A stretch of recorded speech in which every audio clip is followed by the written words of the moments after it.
Blog Talk Radio.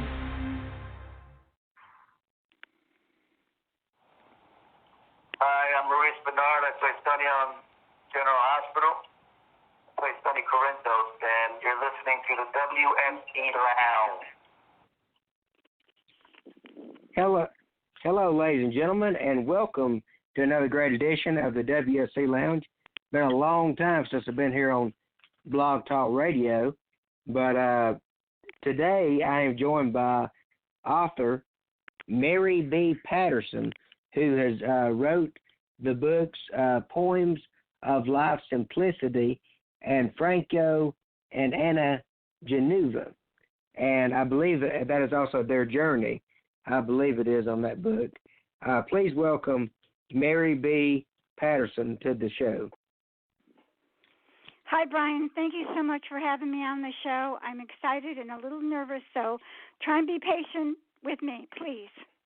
Okay, and there's no need to be nervous. It's like I had a guest tell me one time before. It's just pretend like you're talking to your neighbor or your friend or somebody you know. So, Okay. I mean, we're just not normal people. I mean, I had a real top high soap opera star tell me that one time. He said just pretend like you're talking to, your everyday friend. Don't be nervous, And so that's what I try to do with this show. And folks, I want to let you know, fans out there, if you want to call into the show, you may call in at 714-202-9941 if you have a question for Mary, and she'll be glad to answer it. And when you call in, press 1, and that'll show you're in the view in the lineup area on the switchboard, and I'll get you on. Mary, what was it that got you into writing? I mean, did you grow did you grow up as a kid wanting to be a writer, or did you want to be something else? Actually, no. I never thought about writing. I came to a point in my life. I love to read. I'm an avid reader. I came to the point in my life where I couldn't find anything that I would enjoy reading, and I said to myself, I can do this, and I did. I never had training.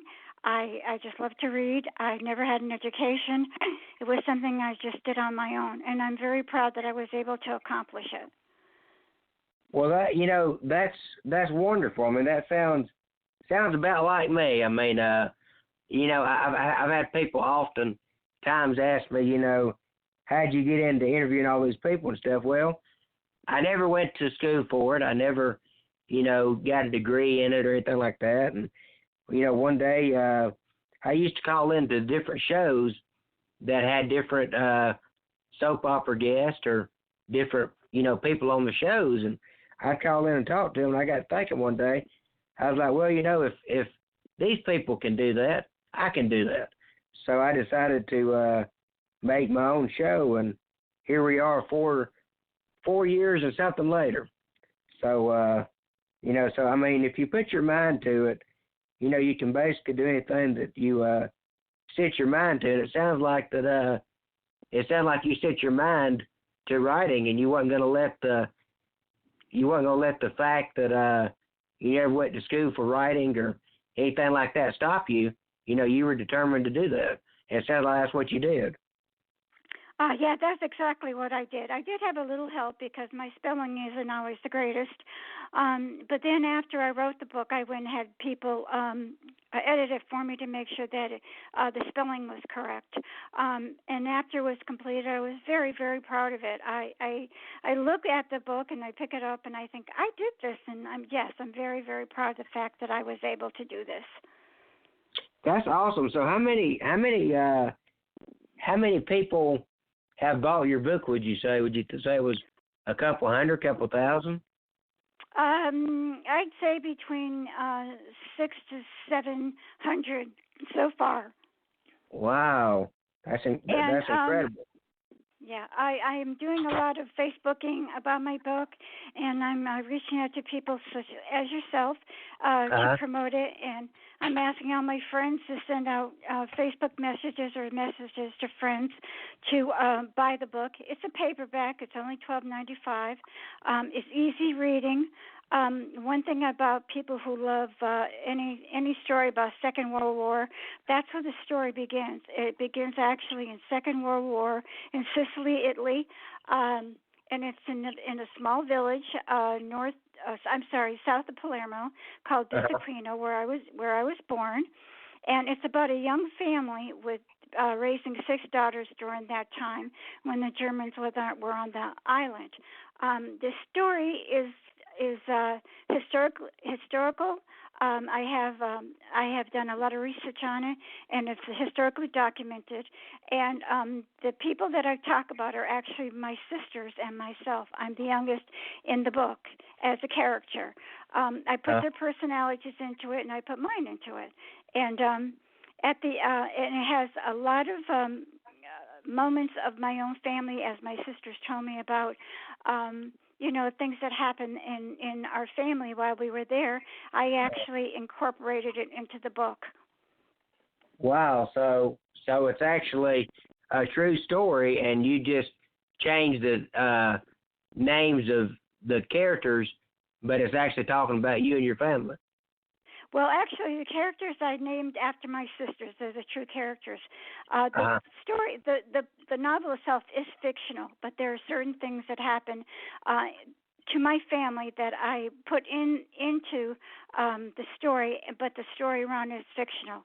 Like, for example, and this is really heart-wrenching, and this is how I actually started writing the book, and my sister had told me about this situation, is during the war, my father had us kids, his daughters, in the wagon with my father and my mother, and we're coming from our farmhouse to the village when all of a sudden there was this big, huge roar, and you looked up at the sky, and there was a plane coming straight down towards them. My father screamed for my mother to get all of us kids out of the cart and run to a tree. And as we got to the tree, my father was pushing us up into it, hoping to protect us. Before the plane actually hit the ground, the nose flew up, the nose pointed up and flew up into the sky. That is a true story, and that's exactly how my story begins.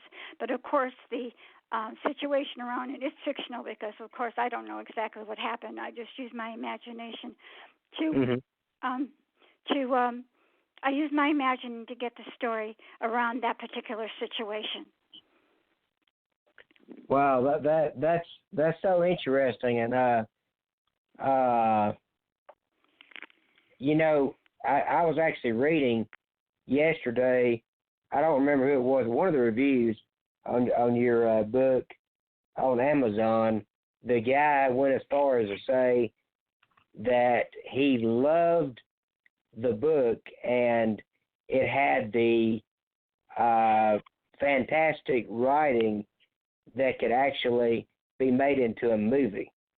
And I don't know exactly the guy's name that wrote that review, but it was really a wonderful review that he wrote on Amazon about your book, and he was talking about how it could be, turned into a movie. And I know you're actually looking for a publisher to actually turn your book into a movie.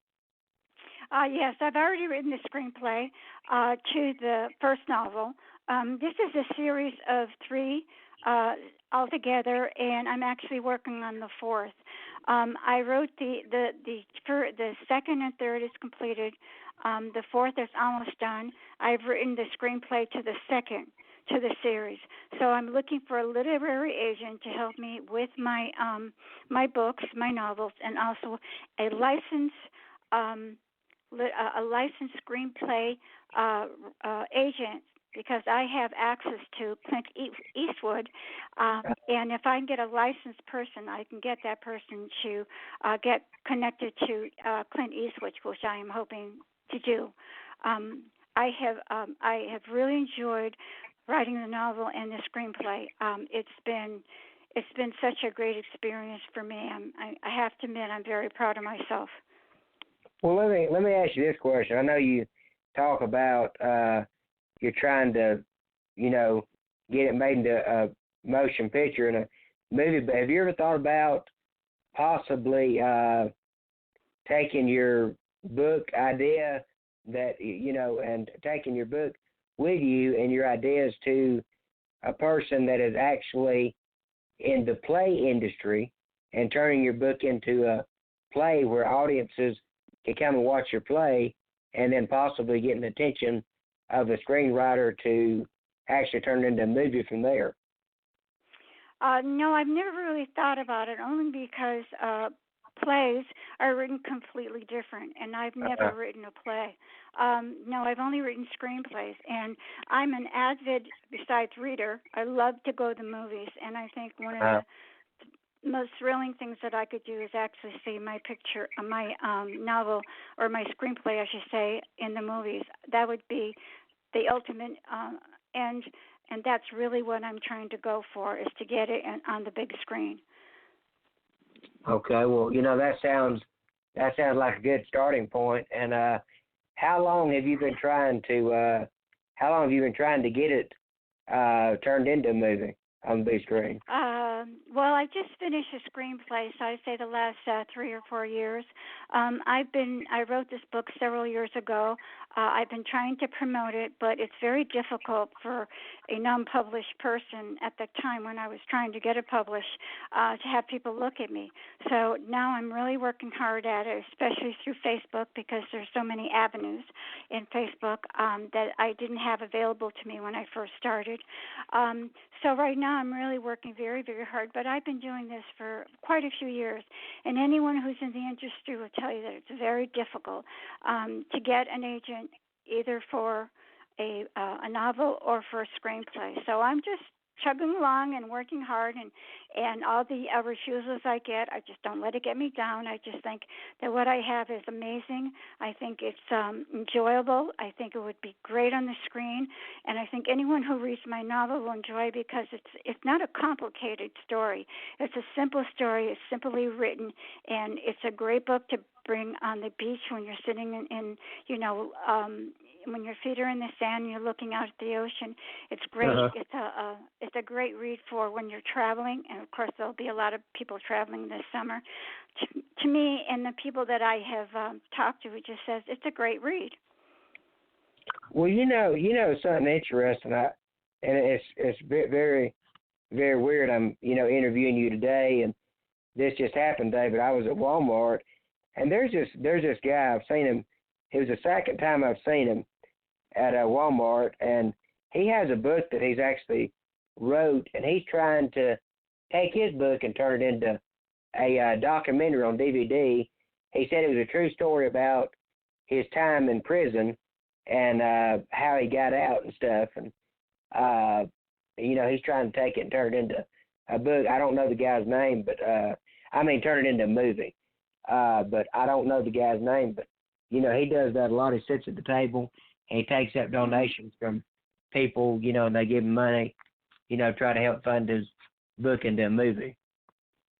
So I don't know if that's something that you'd be interested in doing or not. He may already have a, like a film person. I don't know. But, and also you can probably Google online, different film people in the industry that you're looking for, because it's like that agent I told you that I called.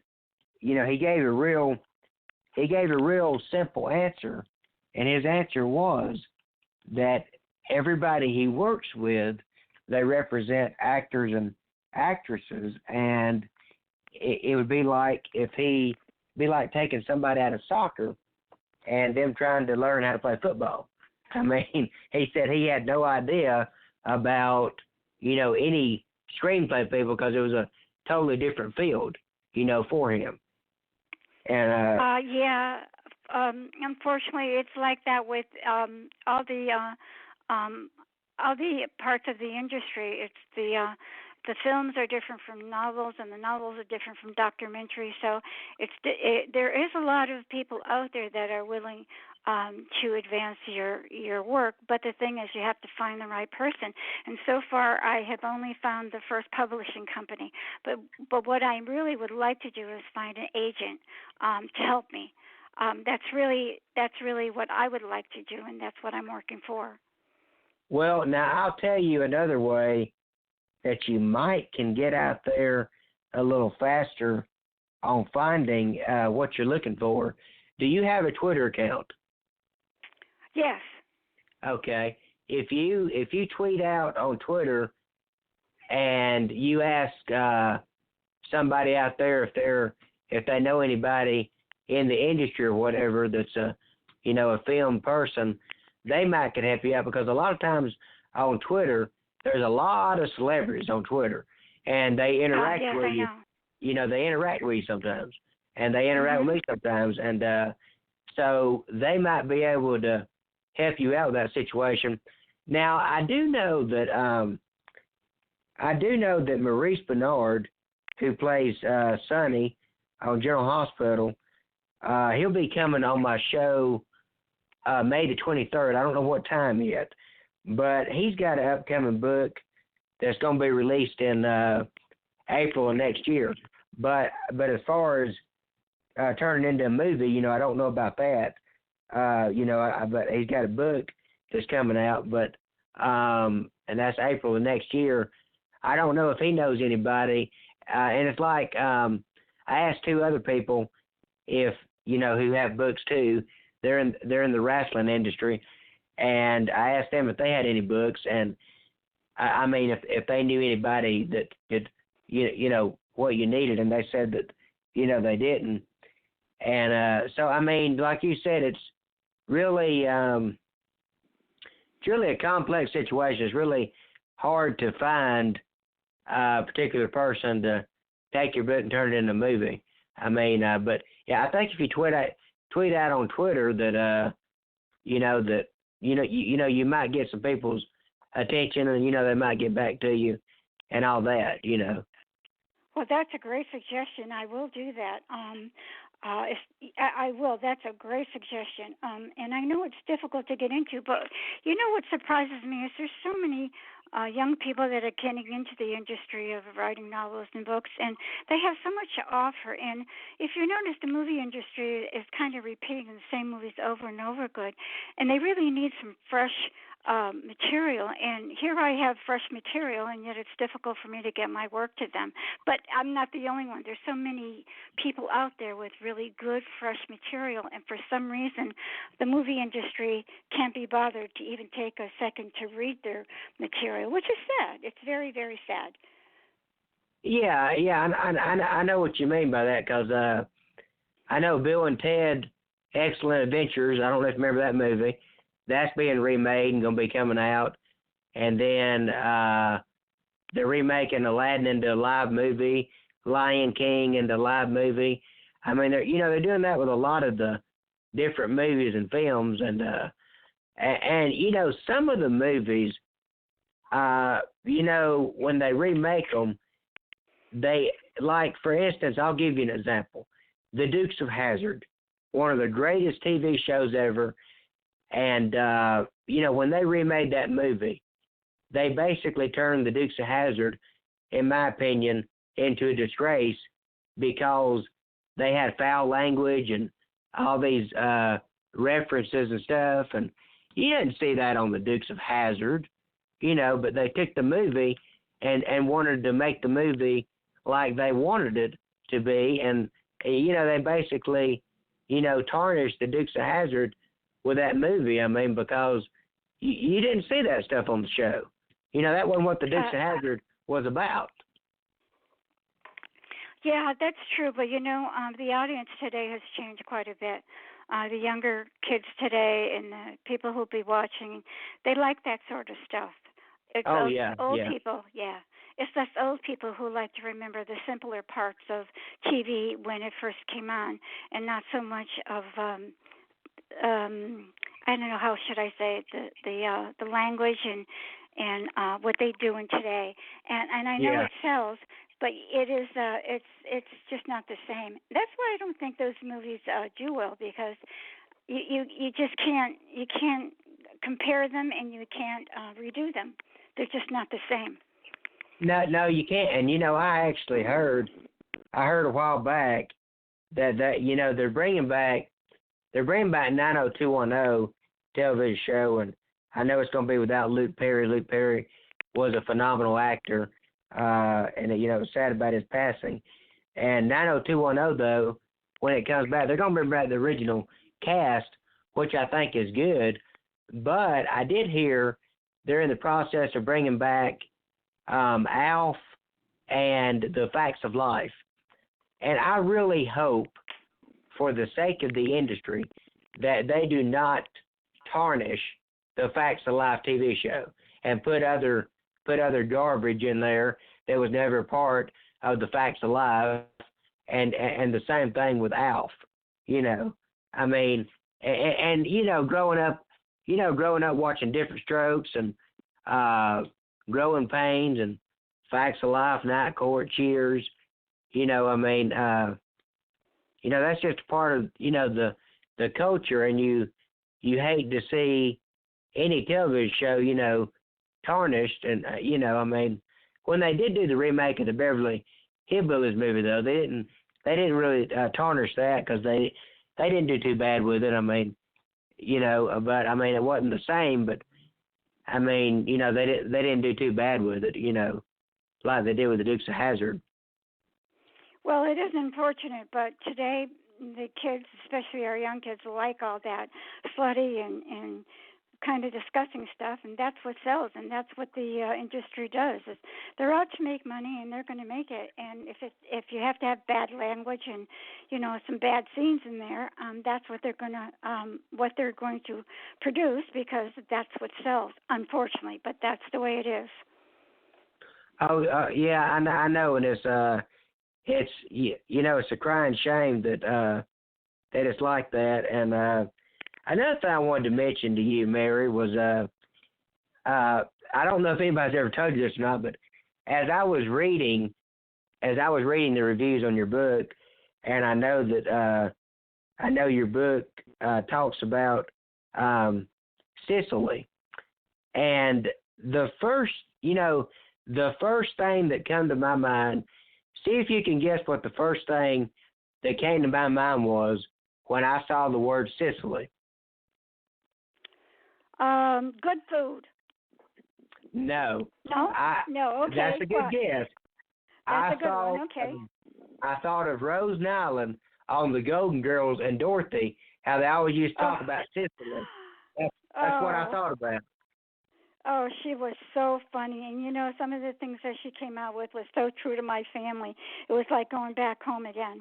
Because even though I was brought up here in the United States, my household was still back in Sicily.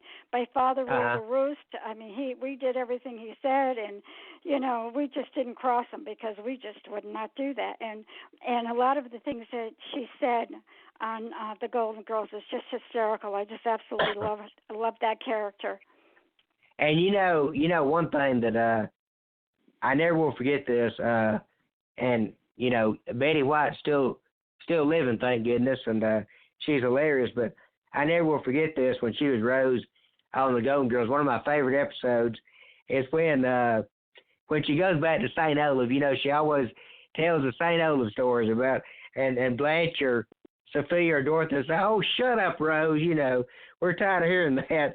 But anyway, I remember she was supposed to win an award, and she got all the way to St. Olaf, and she was on I think she was on a horse and buggy, and they're riding down to St. Olaf, and she hollers out, and somebody says, "Hey, Rose," and Rose says, "Hey, so-and-so," and Dorothy said, "What are you doing, Rose?" She said, "Oh, Dorothy, that's the way we communicate over here." I just thought that was so funny. It was, and I saw that series. That was very funny. Of course, Rose was hysterical on the show too. She was very, very good. In fact, all the actors was good, and the writing was very good on that show. Yeah, it was, and I never knew. I didn't know this till I got a little bit older, but I never knew that Sophia wore a wig, until till I got a little older. I didn't know that wasn't her real hair, that she had brown hair actually. Yeah, she was a lot younger than how she portrayed herself on that show, and I thought she did a great job.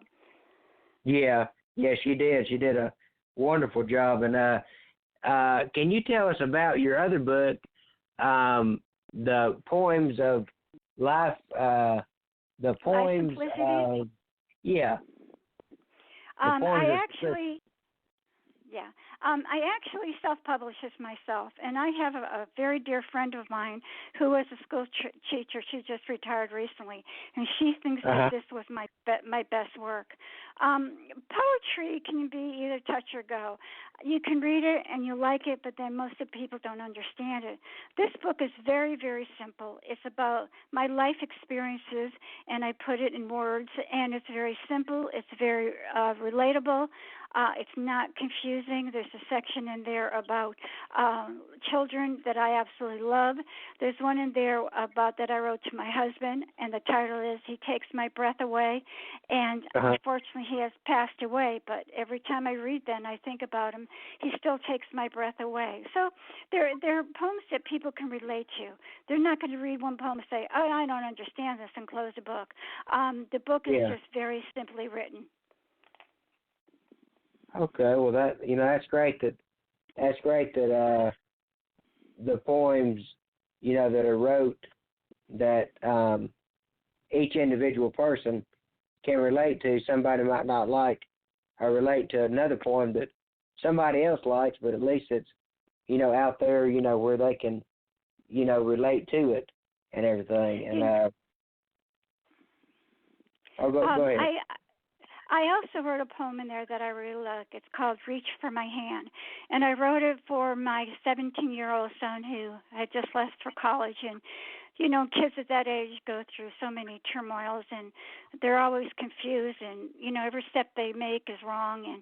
And it's about me telling my son that it's okay. That's what life is about. It's difficult. Just reach out your hand to your mother, and I will help you. And when I gave that to him, he actually had a tear in his eye because he really felt, I guess he never felt I was there for him, but when he read that, he really felt that I was there for him. And if parents can look at this poem and give it to their children, because sometimes you can't communicate with them, this really expresses a parent's love and wanting to help their child, and it's said in simple words. It's relatable.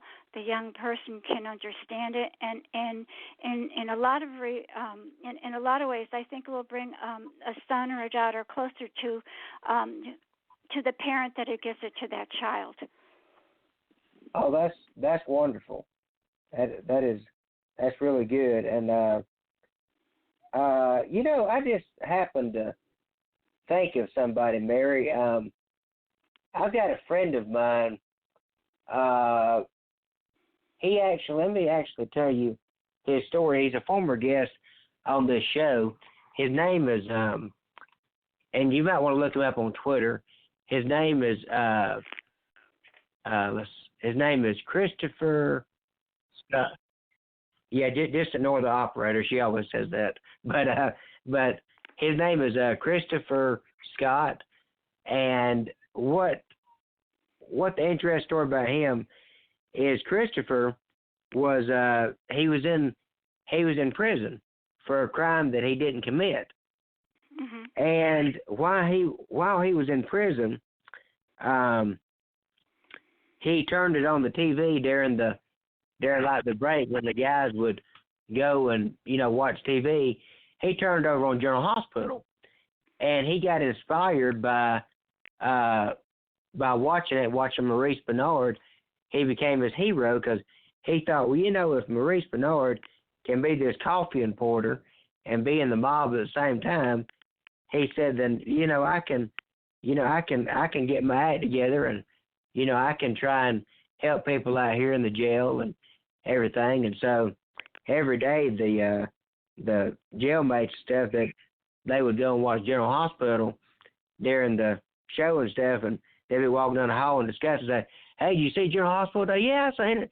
They'd be talking about it and stuff, and he really Maurice Bernard became an inspiration to this guy, and Christopher was able to get the charges dropped against him, and he was and it's a true story, and he was able to get out of jail and everything, and he now he goes around and tells people about his story and stuff, and speaks different places, and you know, he may know somebody that could possibly you know, publish your book, you know, into a movie. I don't know, but I know there was a documentary that Christopher was working on getting it out there where people could watch it and stuff.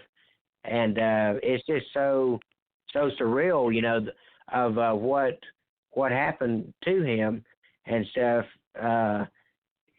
But you know, it's great that he's doing good now, and he got out, and you know, he's going around speaking different places and stuff. And let me tell you his exact name so I don't get it wrong. So you can actually tweet him on Twitter, and you can tell him that Brian, the host of his name is Christopher Scott. And you can tell him that Brian, host of the WSE Lounge, sent him. And my name on that you can tell him that Brian, host of the WSE Lounge, sent you. And my name on Twitter is Twix Brian. That way he'll know who I am. So it's Twix, like the candy bar, and then Brian, Bryan. And he might be able to help you find somebody to, you know, possibly publish your book into a movie, because he's got a lot of expertise on that stuff. Oh, okay. I will contact him. Brian, I did want to tell you about one more thing. I wrote another novel, which has nothing to do with my series, and the title of it is Why Come Back?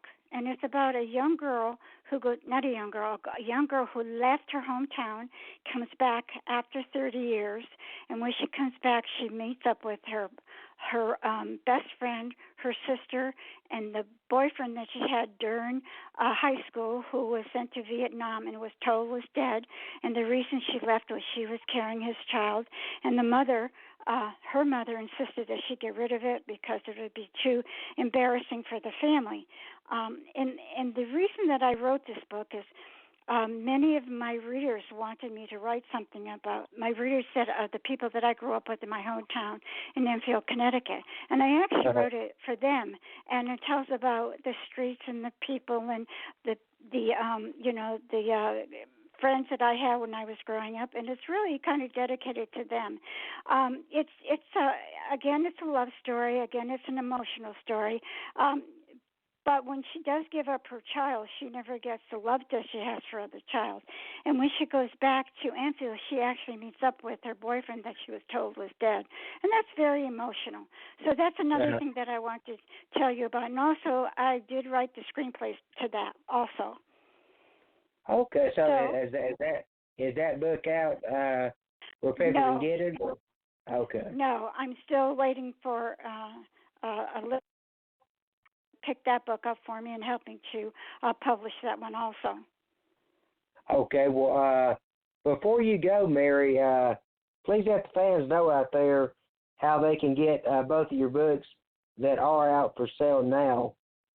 Please let them know. Okay, you can buy it in Amazon, and you can also buy it in Barnes & Noble on the Internet, both of them. It comes in Nook. It's on ebook, and there's a couple of others that you can buy it. You can go in, eBay. I'm sure people are selling it on eBay. But I really need to get my sales up in order for a film producing company to read my screenplay, and that's really my ultimate goal, is for the screenplay to be looked at by a film production company. Okay, now your book, is it also available in audio where you're reading it yourself, or no? Oh, I'm sorry. Ask that question again. Are your books also available in audio where like you're telling the story yourself? No, not as yet. Okay. No, Okay. it's not in audio, not yet, but I'm hoping eventually because I've had people ask me if it's possible that they can get it on audio, and it's not on audio yet. Okay. Well, Mary, I want to thank you so much for joining the WSE Lounge today, and I wish you all the success in the world with your getting a film writer to publish your book into a movie. And well, thank you so much for being a guest on the WSE Lounge. Oh, thank you, Brian. It's such a pleasure to meet you and indirectly meet your audience. So thank you again. Oh, you're very welcome. And okay. thank you. Okay. Thank you. Take care. Okay, you too. Bye-bye.